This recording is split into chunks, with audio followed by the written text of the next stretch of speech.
hey guys, I'm at Barnes & Noble and I'm talking to some high school students. You know, I look like I'm in high school, so they really wanted to talk to me. But I said, no, I'm not. So what we're going to do is I wanted to ask them a little bit about what is it that teens need? I hear all the time that parents are giving kids self-help books, but they're like, look, I'm getting 50,000 self-help books and it's not helping and it's redundant and I'm not going to read it. So what can we say? What can we do that's engaging, or better yet, what do we not need to say again? So I'm going to ask some teens if they could just tell me a little bit about what you're feeling or what you're thinking in school.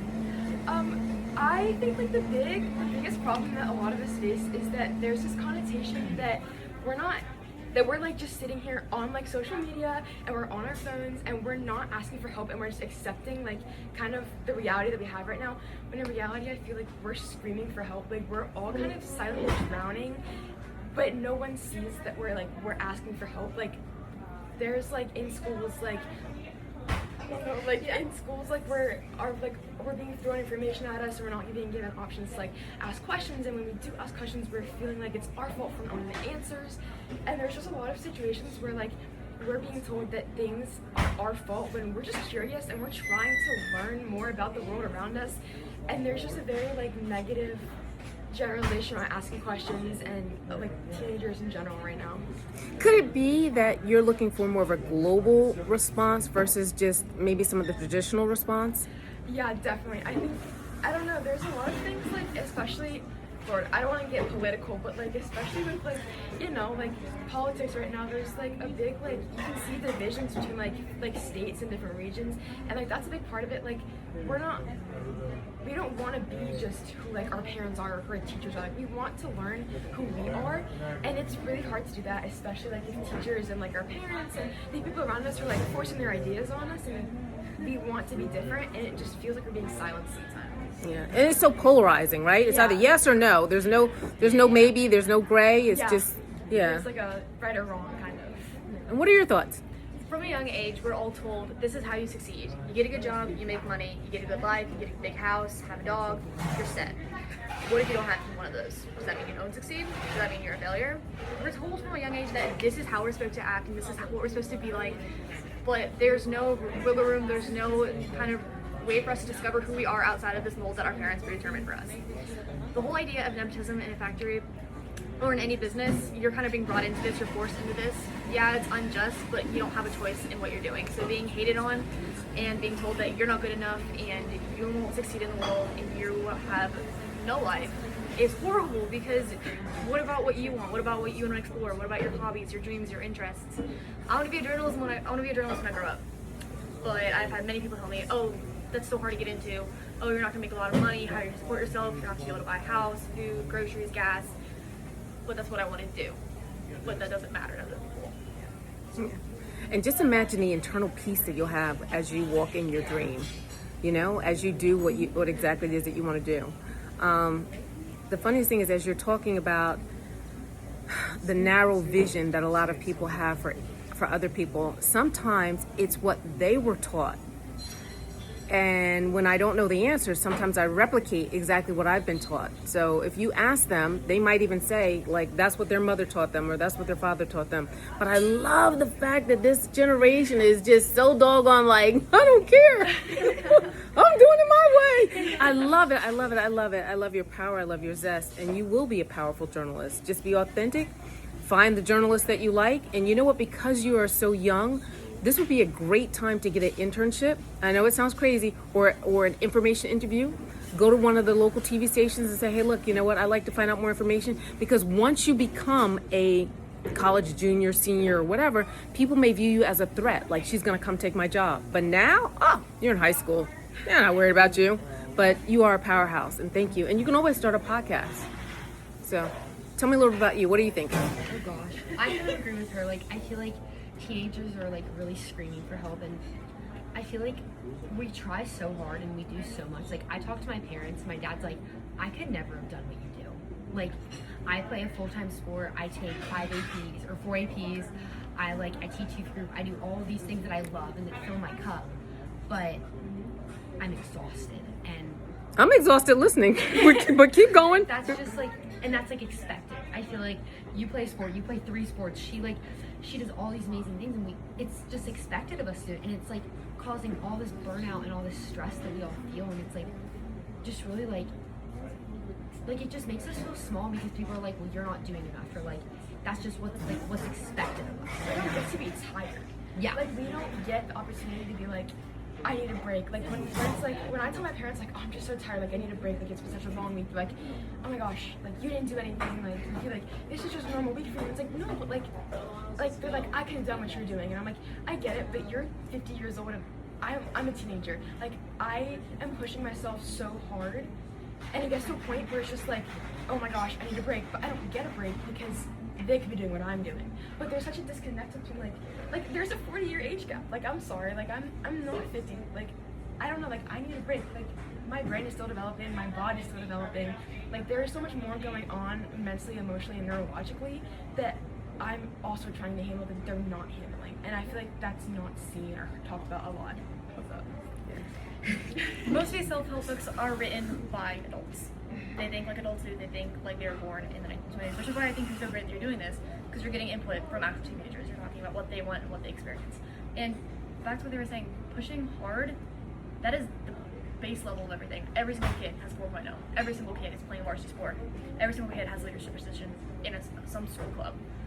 It is the basics. To get to college, you do all of these things. Like, I know so many of my friends are just adding things on. They have no time in their day. They're up till 11, up at 5, and they are running hard because they're like, what else can I do that'll set me apart from others?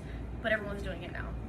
It has become the norm to do a varsity sport, to do good in school, and to have all these extracurriculars. Like there's very limited options for us to improve and to set us apart from college. So it's a big stressor for many kids. When I was teaching, a funny thing is I was teaching a middle school class, and I was talking to some of the kids, and I was like, because I'm all about why aren't students engaged? Like, what do we have to do for student readiness? And there were kids who were in my class who were telling me they would rather get a C and, be a C student, go home and get a B and surprise their parents, than get an A and come home with a B and get yelled at. So they stop pushing because they don't want to get they don't want to get yelled at. And it's like when you're coming home with like a 97 or a 98, like we're all really smart kids. Like we try so hard in school, and then I come home and then it's like my mom's like, proud of you, like I love you, you're great, but that's your norm. Like that's like your day-to-day coming home with a 100 on a test, and it's like it's just become like expected. Like grade inflation is something that people talk about a lot, but I also think that like success has kind of been inflated. Like more is expected to be successful. Yeah, so yes, we're crying for help, but there's also like a fear of asking for help because there's a specific reputation that we have for ourselves and that society has for ourselves that we're scared of breaking. And like if we go to our parents, they also have a reputation, and if their kid has to go to therapy now, well, that kind of breaks their reputation as, oh, my kid was like perfect, she played sports, but she has like depression and anxiety. Like, what am I supposed to do now? Well, what you're supposed to do is you're supposed to like, it's normal. Like you're supposed to act normal. You're supposed to get the kid help, not just act like it's unimportant. And society with reputations, like I'm a big like athlete, and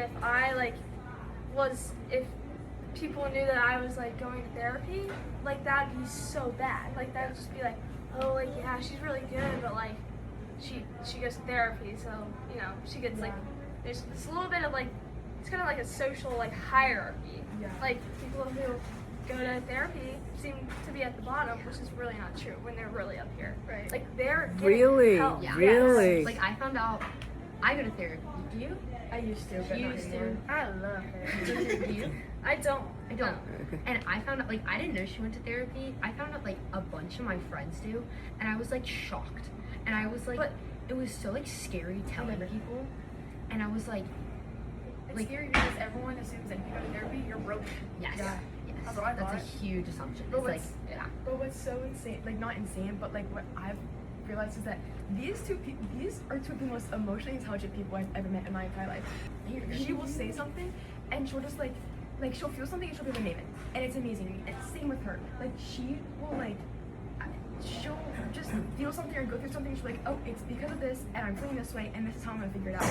And that's so impressive to me, and I'm so impressed by them, and it's something that I could never have. But like people who are so emotionally intelligent, like you eventually you're like, oh, like they go to therapy, like they have these skills because they asked for help and because they were brave enough to go and ask for help. And like I don't know, like you don't.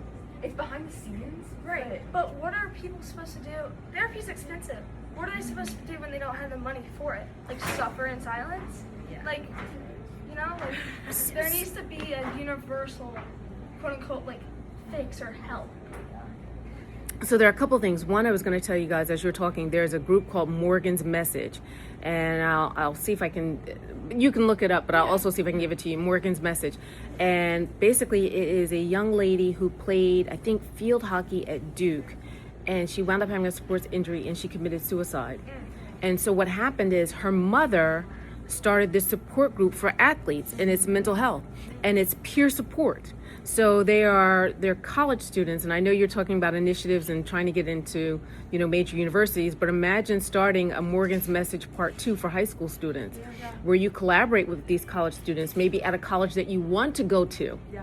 So there's always that opportunity. But also when you're talking, it's good to understand if you need therapy, if you need brief therapy, if you need a life coach, etc. As I mentioned, I was working with, I think it was Baylor, and they were telling me that they were moving their students from actual therapists to life coaches because it doesn't stay on their permanent record and a couple of other things, etc. So it's good to understand what the options are for therapy. But I do applaud you guys for the strength that you have and making a difference, because you're making a difference in this setting, but you're making a difference in a larger setting that you don't even know about.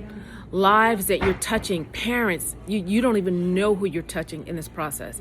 So I thank you for being bold and brave and doing what you need to do to be your best.